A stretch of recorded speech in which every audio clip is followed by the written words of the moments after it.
Welcome, everyone.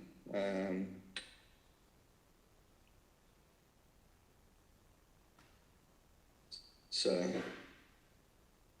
for you all there, it is or at Atabaiagiri along the west coast.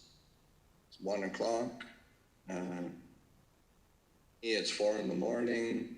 But of course, there's people from many different countries, and we're all in different time zones, and we'll be able to plug in as best we can if we're not in the actual space. Like I didn't listen to the say the talk this morning that was given, say 8:30 Pacific time. That would have been 11:30 at night. If I had listened to that talk, I doubt that I would be here giving the talk. So we just have to adjust as best we can, and this opportunity to practice together, to share Dhamma. I think it's it's just such an important opportunity, and the sense of our practice. I think it's always helpful to go back to review, reflect, to reconsider what are the foundations for our practice. As certainly as Buddhist practitioners, then the basis is for for meditation, for say mental training, is foundations of mindfulness. This is a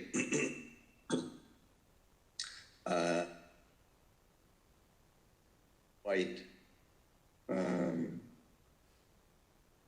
I think unique, really, in terms of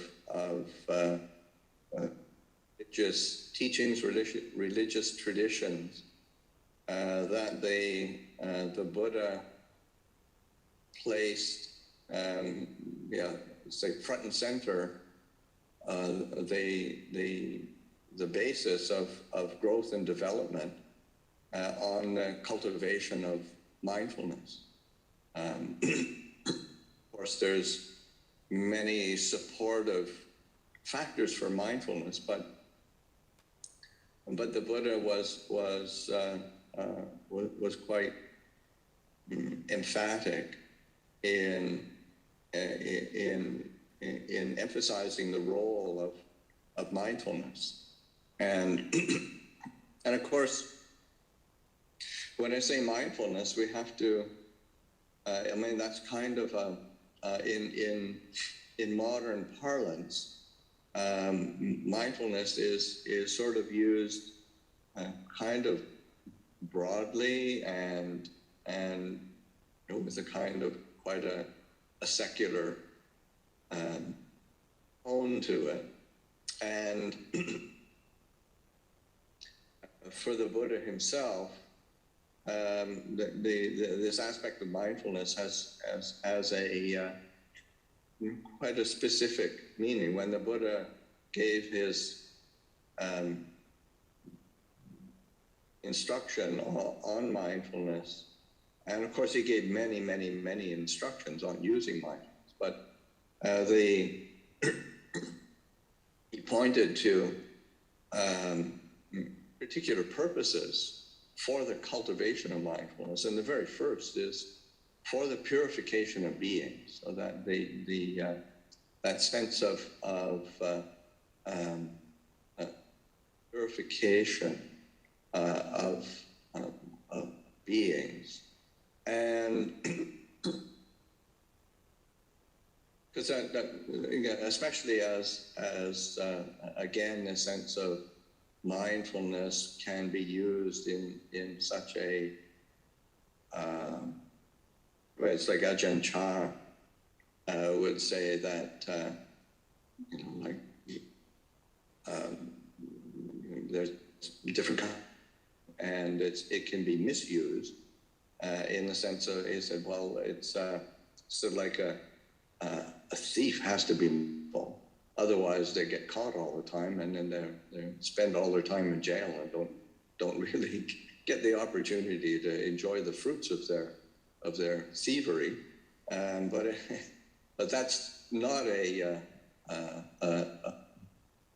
it's not what the Buddha was talking about. So there's a sense of purification of beings. There needs to be a fundamental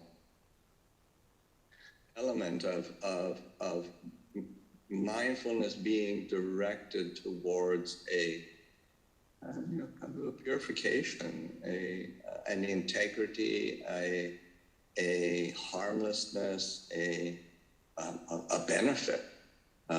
So that sense of there's a purpose, and then also the Buddha points to the overcoming of sorrow, lamentation, grief, sort of emotional elements of our existence.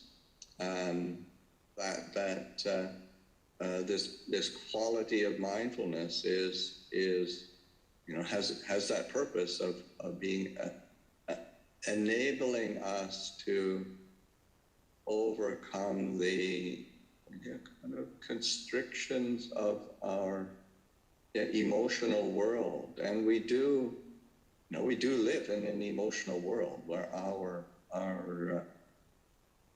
we relate to the world is very much conditioned by our emotional preferences, our sense of what we like, what we're drawn to, what we don't like, what we don't want. We're emotionally driven, but that overcoming of, especially say that sense of sorrow and the things that kind of stain or obscure emotional world, and it's very much driven by desire, by craving. That sense of understanding that and realizing that we can become mindful of that, and when we're actually mindful and aware, then we've got choices. And for the most part, I think human beings and even ourselves, sometimes we just feel our choices are more either illusory or kind of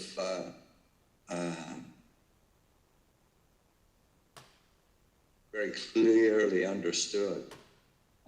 So that, and recognizing, well, actually we can cultivate a clarity through mindfulness, through awareness, and make wise choices. Also, the Buddha pointed to the destruction of pain and suffering. We don't need to.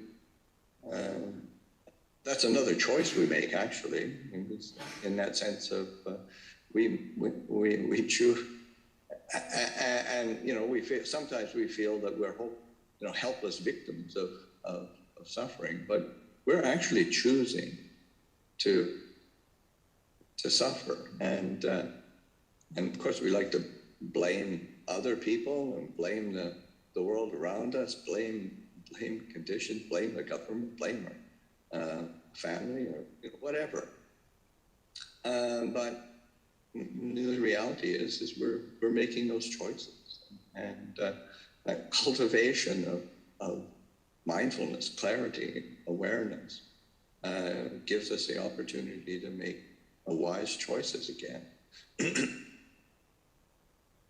The last, or not the last one, the next one that the Buddha points to as a purpose for the cultivation of mindfulness is the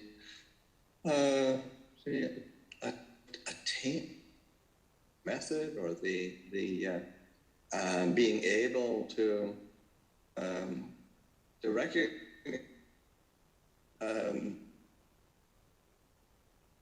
there's right and wrong ways of doing things, and when we there's right ways and wrong ways of the right methods, wrong methods of being like just the reality of whoever is sitting here watching this live stream. I mean, you've actually booted up your computer in the right way, and you've got your say your sound, your picture, and everything. It's all you've done it in the right method, and therefore you're able to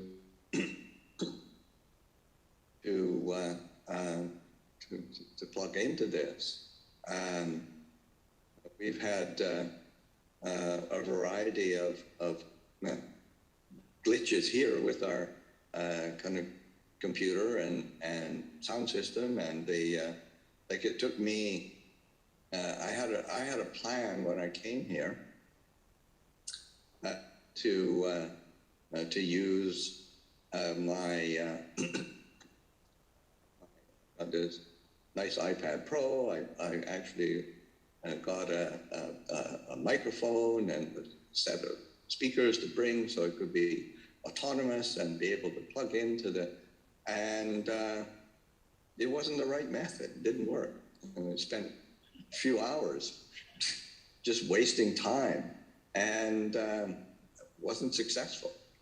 So that fortunately the people here were more competent and capable than me, and knew the right method.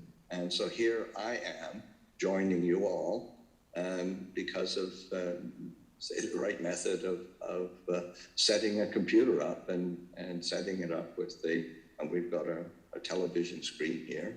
And, so the right method is really important. So that understanding the right method, being able to implement it, and particularly when it comes to say our life and our experience of happiness and suffering, being able to realize the right method for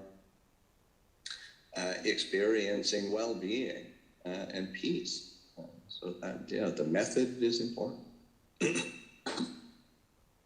The last one that the Buddha points to is the realization of Nibbana, to realize freedom from suffering, realize freedom from limitation from greed, hatred, delusion. That is possible.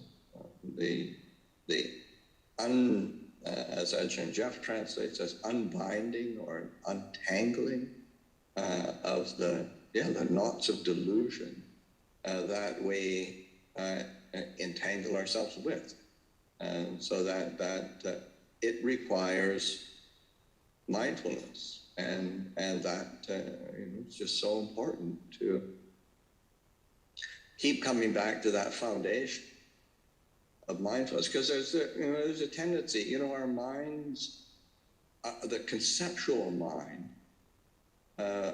tends to run ahead of us, and we can conceive of things quicker than we can realize them. So we've got a thought of being happy, or we've got a thought of being peaceful. But our actual mindfulness and awareness of being peaceful or being happy lags behind, and then we get lost.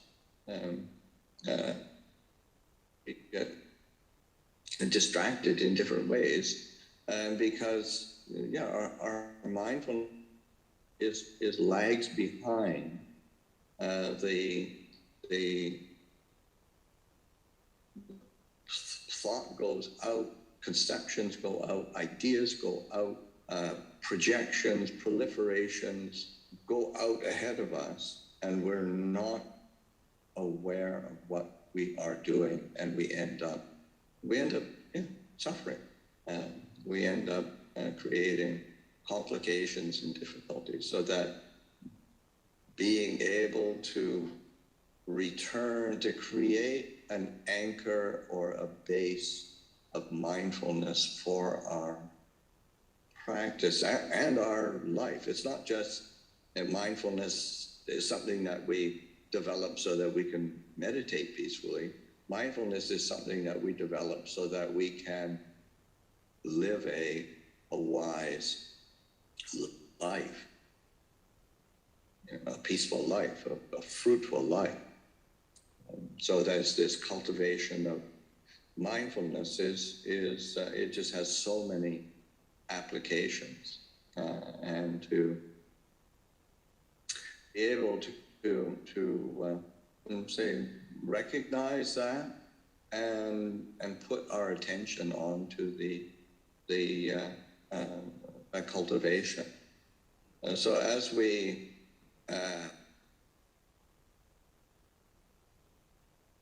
they begin this period of retreat, and again we can we can start to think about all the things that we're going to develop, or what we're going to do, what we're going to accomplish, or what we want to, or what we're worried about not getting. We've got 10 days. We've got 10 days to meditate together, and we're going to get so many hours of sitting meditation, so many hours of walking meditation. We're going to develop this peaceful abiding. We're going to get this jhana, that jhana. We're going to get this insight into Dhamma. And all we're doing is sitting thinking, not even mindful of that, not aware of that. So to keep returning to the foundation of mindfulness. It's so critical to our development. And when we reflect on mindfulness, again, there's a tendency to, because of the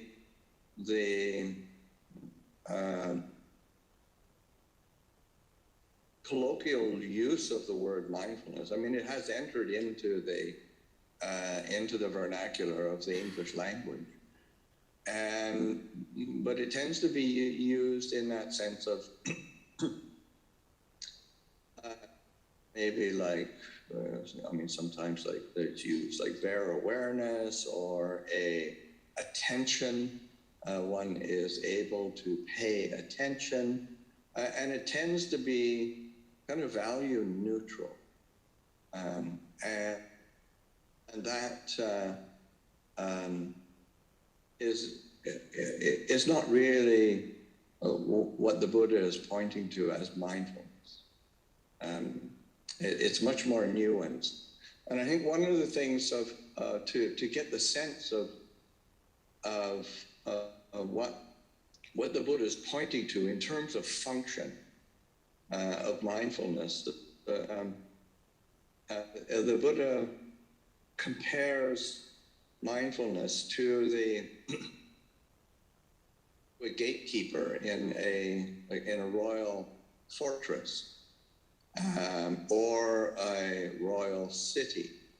In ancient times, that there would be, you've got, we don't have many walled cities anymore, or fortresses. I mean, maybe in medieval time, you'd have these great castles that were the centers of power for the communities around. But you have to have a gatekeeper, and the function of the gatekeeper was to be attentive to who's coming in, who's going out, and to admit those people who were going to be, say, beneficial, and to keep out those who were not. That was the function of a gatekeeper. And when the Buddha compares mindfulness to a gatekeeper, that is, it has this similar function. We have this collective of qualities, which is our being. Just feeling is like these five khandhas, mind and body, or our physical form, feeling, perceptions, thoughts, consciousness, or mental formations, consciousness. And mindfulness has to perform the function of discerning what are we allowing in? Who do we want to come in? What do we want to come in? What do we want to go out? Because it's again, our what is important to us is what is it that is a basis for well-being and happiness, or what is it that leads to increased suffering and difficulty? And nobody, nobody in their right mind anyway, wants to live a life of of more suffering and less happiness. That's it's not what we prefer. It's not what we aspire to. And even though it's oftentimes what we do, but it's certainly not our aspiration. So to employ mindfulness as a gatekeeper, and mindfulness, when the Buddha describes mindfulness, there's four particular qualities that he invariably mentions when he's describing mindfulness, or proscribing mindfulness. And the first quality in the Pali is atapi. Atapi is Ajahn Jeff translates it as ardent, and that it's to me it's a very good translation, because again, this sense of, or the tendency in the colloquial use of mindfulness is that it is more of a kind of a passive, neutral quality, and the Buddha is definitely not advocating for passive neutrality. He's looking at a sense of ardency, like do something, make an effort, get involved in this process. In the Thai language, when the atapi is translated, it isn't translated into a single word. It's a phrase that's used. มีความเพียรเครื่องเผากิเลส which is that sense of there is an effort to burn out defilements. There is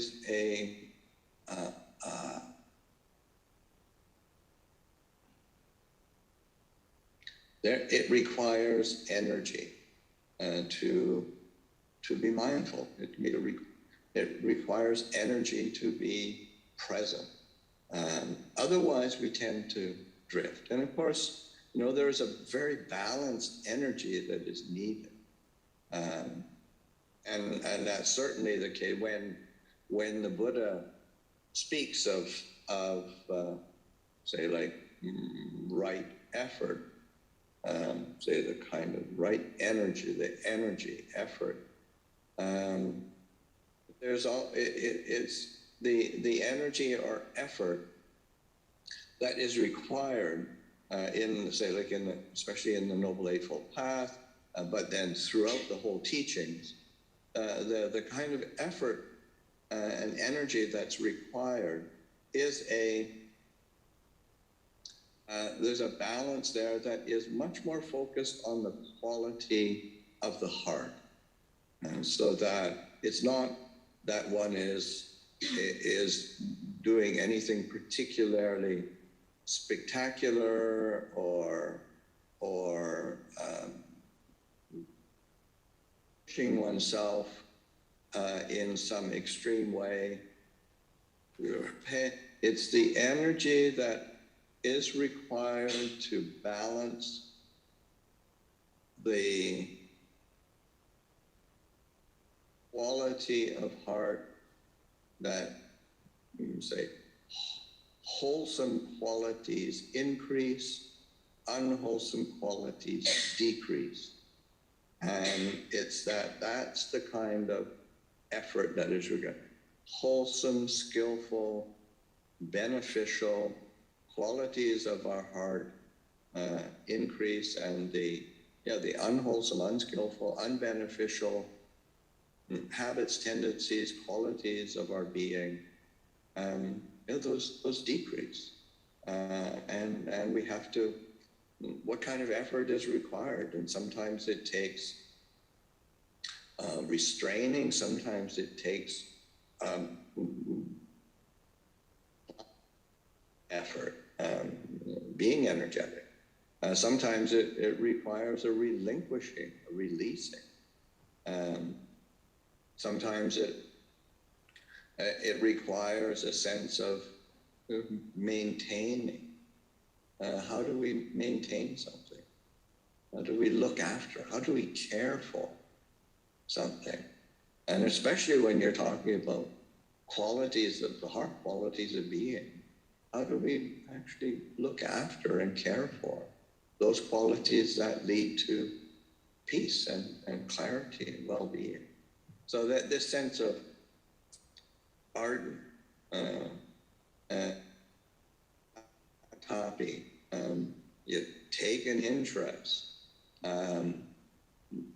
that sense of just not being passive or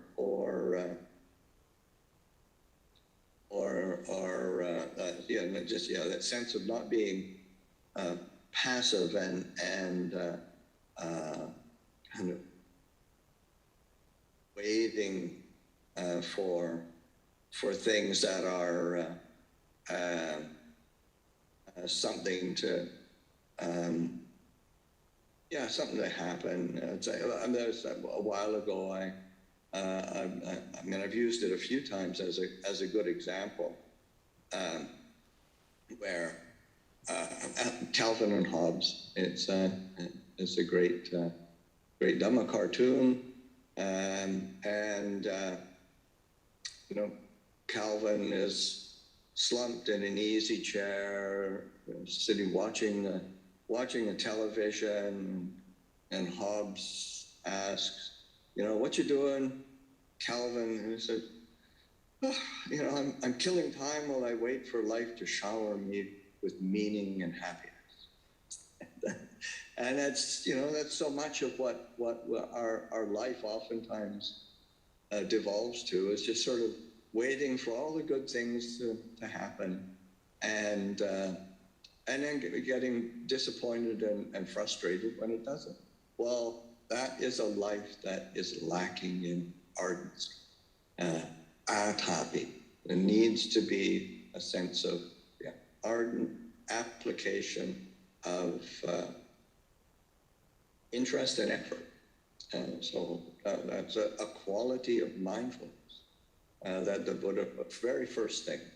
And especially in the, say in the Indian world, the tapas is like spiritual power. And so the Buddha said, yeah, we need to be attentive to that. And of course, in the Buddha's time, that was oftentimes brought about by ascetic practices and things that were really very difficult. And the Buddha is saying, well, yes, there requires this cultivation of spiritual power, but it's different. Mindfulness and being present, being attentive, being in these foundations of mindfulness is your doorway in. The next quality that the Buddha points to as a basis of mindfulness, or a composite of mindfulness, is sampajahana. Atapi sampajahana. Sampajahana is sampajanya is usually translated as clear comprehension. Ajahn Jeff translates it as alert, and that's again, it's a very, to me, it's a very good translation, because it points to a kind of alertness, agility, maybe adaptability, a presence of mind. It's not static. There's an alertness to sort of being clearly comprehending the situation that we're in, clearly comprehending what's actually appropriate, clearly comprehending what's useful. It is a quality that we say in the Visuddhi Magga, the kind of the great commentarial text. The sampajanya, this clear comprehension, is said to be another word for wisdom, for discernment, for panya. And that's really, to me, that's really helpful to recognize. Say mindfulness is a way of exercising discernment and wisdom. It's an application of wisdom. So again, it's not a passive quality. It's not value-free.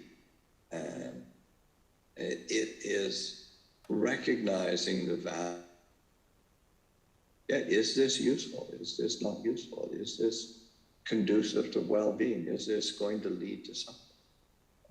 Is this going to lead to suffering for others? Is it going to be a problem for myself? And these are aspects of mindfulness that are needed to be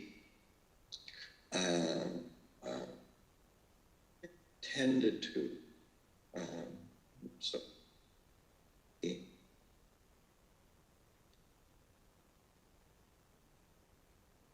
this is bringing clarity into our lives, is bring clarity into our meditation practice, our training. The next quality that the Buddha points to is satima. It's sort of possessed of mindfulness, being one who is ardent, alert, mindful, or maybe fully mindful, is a so that being one who is possessed of mindfulness, who is embodying mindfulness, and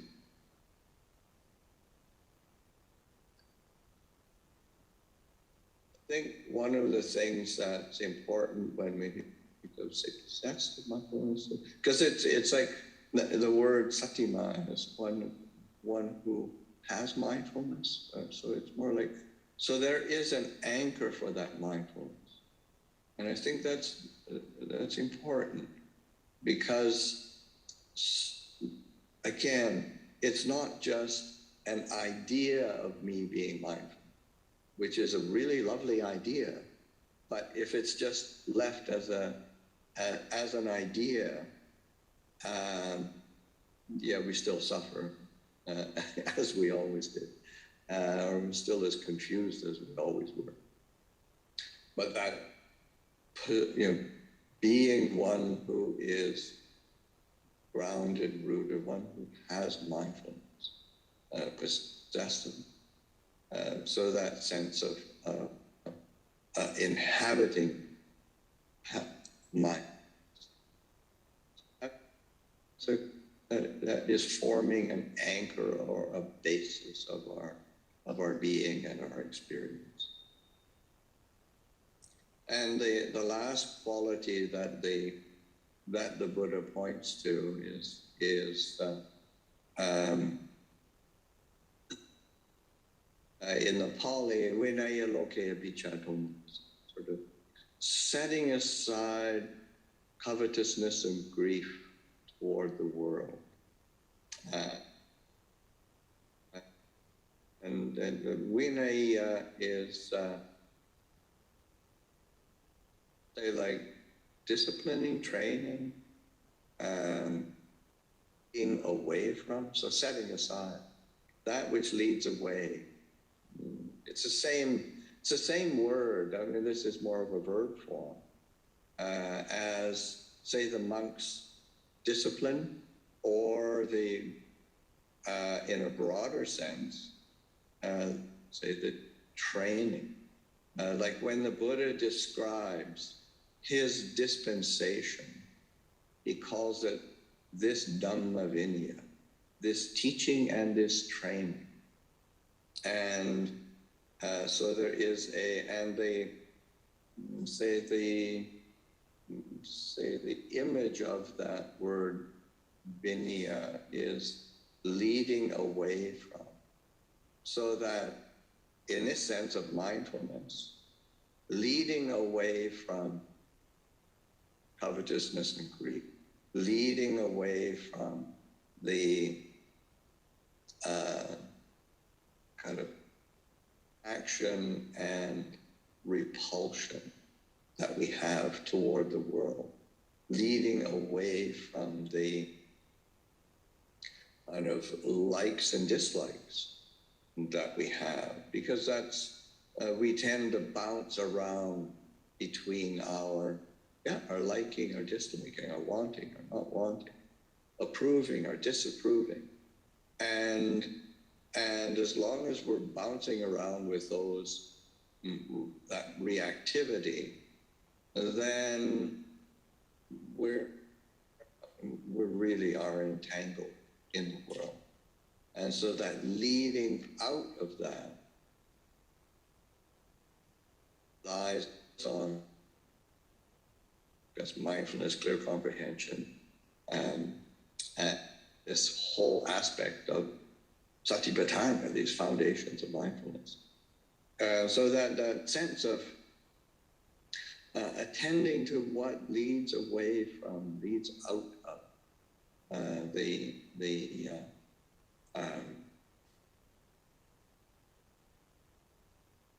this habit of reacting. When we say the world,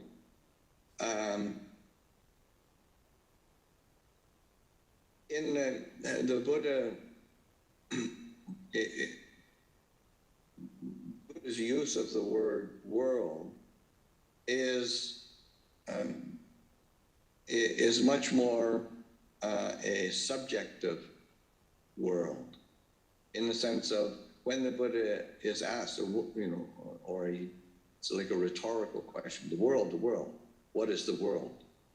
And the Buddha says the world is the eye, the ear, the nose, the tongue, the body, the mind. That is the world. So that, and of course, so sight, sound, smells, taste, touch, mental objects, how we experience the world, the avenues by which we experience that sense experience, that is the world. Of course, on a certain level, yes, of course, there is an objective world out there, but it's kind of endless. When the Buddha was alive 2,500 years ago, his recognition of the endlessness of the world was very, very clear.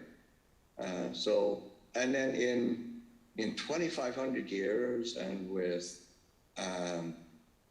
all sorts of scientific discoveries and application of our kind of intelligence and technology, I would say the world is still endless.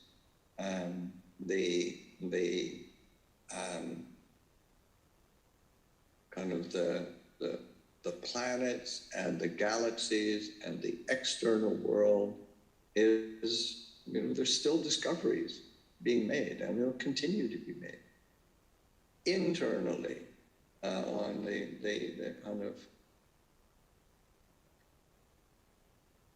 the nitty-gritty of the elements, it is still things being discussed. The nitty-gritty of the kind of the body and the mind. It's just the details are endless. But in the end, all it is a sense impression. It's a sight, a sound, a smell, a taste, a touch, a mental object. And we can know that.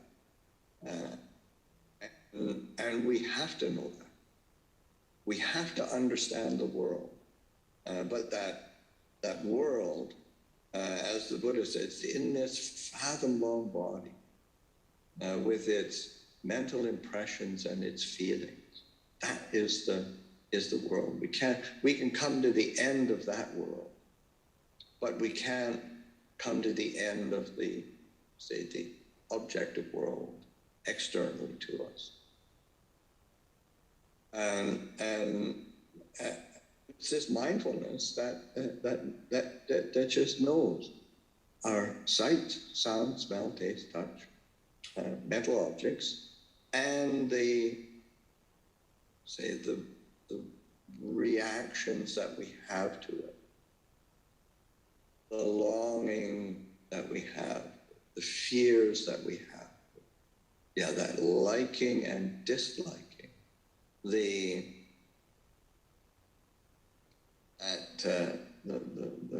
distress and the desire, the distress and the delight that we have. Those all arise and they cease, and they need to be known in order to dwell in mindfulness rather than dwelling in the reactivity and the endless reactions that we have. So that there's this cultivation of the foundations of mindfulness. It's fundamental and foundational to Buddhist practice, but it has this possibility of, it has this liberating quality.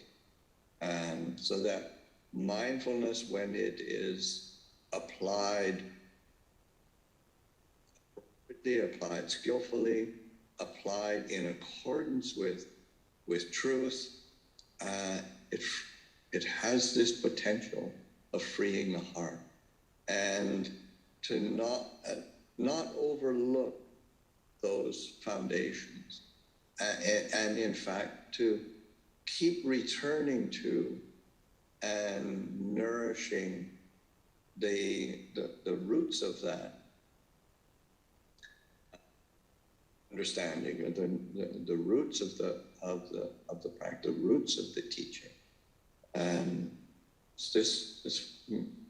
these foundations of mindfulness. It's for, as I said, the Buddha is saying, it's for the purification of beings, for the overcoming of sorrow and distress, the destruction of pain and sorrow. It's the attainment of the right method for the realization of Nibbana. It has this potential, this possibility. So I'll offer that for reflection this morning.